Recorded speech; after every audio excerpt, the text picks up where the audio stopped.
Ribbed fabric behaves differently than other stitch patterns. It has special qualities that other stitch patterns don't have, but it also has special gauge issues that can cause confusion. In this week's Technique Tuesday video, I'll explain why ribbing is unique amongst stitch patterns and how to conquer the special gauge issues this type of fabric brings to our projects. If you'd like to jump right to a specific point in the video, you can tap or mouse over the video playback area of the screen to reveal the chapter titles and starting points of each section. Stitch patterns affect knitted fabric in very different ways.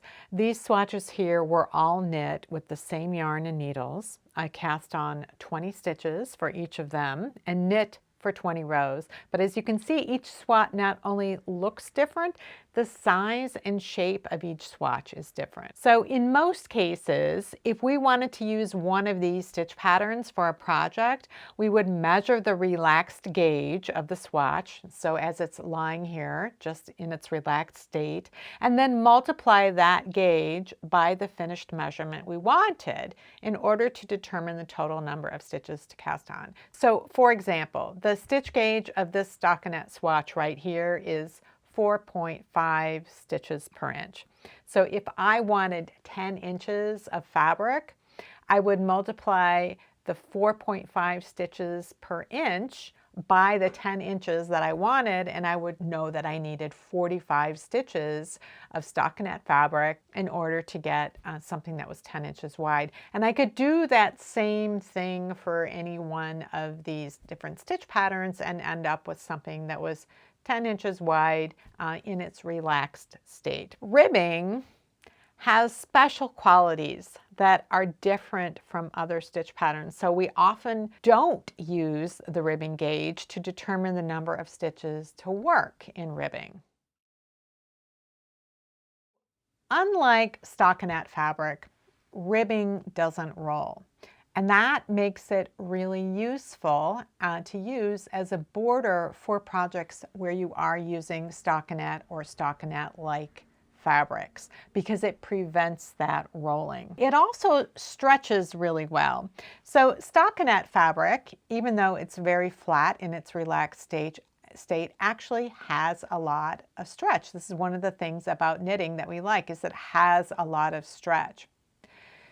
So ribbing will stretch to the same maximum amount. So this has 20 stitches and this has 20 stitches knit on the same needle sizes, and this will stretch to the same maximum amount that the stockinette can stretch. Not all stitch patterns can do that. So I have two of my swatches here that don't stretch as much. So for this stitch pattern, on right side rows, I was alternating a knit stitch with a slip stitch. And you can see on the back that these little horizontal strands are where I slipped the stitch. So this is not as much yarn as you would need in order to make a stitch. So this is shorter than the amount of yarn that you would need to make an actual stitch, and that prevents it from stretching as much. This cable swatch has the same amount of fabric as the ribbing and the stockinette.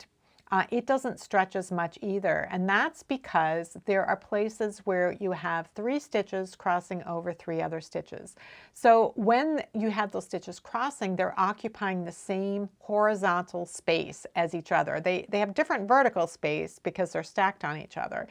But it means that they don't have as much horizontal space that they're taking up as another fabric, and it just won't stretch as much. So for projects that need to stretch in order to fit like a hat is knit to be smaller than the head that's going to wear it, and so it has to stretch to fit. So ribbing is a really good solution to use for something like a stockinette hat because it prevents the stockinette from rolling, but it also will stretch just as much as the stockinette fabric that's used for the main body of the hat. Ribbing has one more quality, and that is that it contracts when it's relaxed. So mitten cuffs and sleeve cuts are knit with the same stitch counts that are used for the hand, which is larger than the wrist, or the arm, which is also larger than the wrist. That ability for the ribbing to contract in order to hug that smaller circumference part of the body is a really great quality. So it's that ability to contract and to stretch that makes ribbing so versatile. So let's look at when we would use ribbing gauge versus when we would use stockinette gauge. So if I wanted to knit a scarf with ribbed fabric, then I would use the relaxed gauge. I would measure how many stitches per inch I had in my Knit One Purl One ribbing, and then I would multiply it by the width of the scarf that I wanted. And that's because a scarf is something that's draped or wrapped around the body. It's not fitted to the body, it's just being used in its relaxed state. So that's a situation where I would use the actual relaxed gauge of ribbing in order to determine my stitch count. For tubular items such as hats, socks, sweaters, and mittens, it's typically the stockinette gauge that determines the ribbing stitch count. So you determine the amount of stitches you need for the stockinette portion, and that's the number of stitches that you cast on for the ribbing. Now you might need to round up or down a little bit depending on what your ribbing multiple is, but essentially you're using that stockinette gauge to determine the number of stitches that you want for the ribbing. What this also means, though, is that if you want to knit a hat entirely in ribbing, you would do the calculation the same way, using the stitch gauge for stockinette to determine the number of stitches that you're going to cast on in your ribbing, and then you would just continue using the same ribbing pattern for the entire hat. So this is a sweater where I started out with ribbing and then I shifted to this Aran cable pattern. And what I did for this was I figured out how big around I wanted the sweater to be, and I used the gauge of the different cables to figure out exactly how many stitches I needed for this cabled portion. But to figure out the number of stitches I needed for the ribbing, I also calculated how many stitches of stockinette that I would need if I were going to make the same size sweater in stockinette.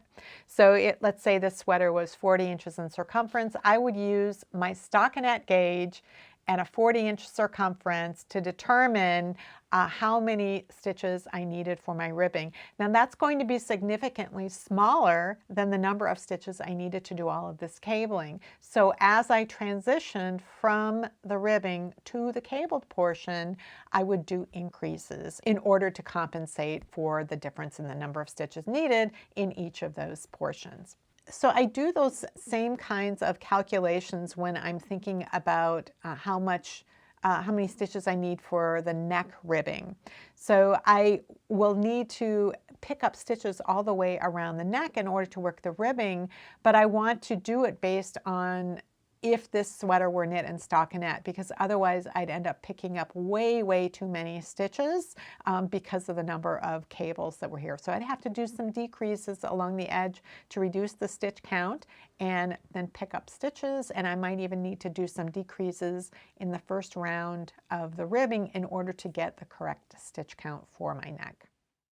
Understanding gauge and how to use it opens all kinds of doors for knitters wishing to expand their knitting horizons. If you're interested in learning more about gauge, I have a playlist over here. If you're interested in learning how to knit projects without relying on published patterns, this video will help get you started. If you have any comments or questions about today's video or suggestions for videos you'd like to see in the future, you can leave those down in the comments below or join the discussion in my Ravelry group, Rox. Thanks for watching, and I'll see you next time.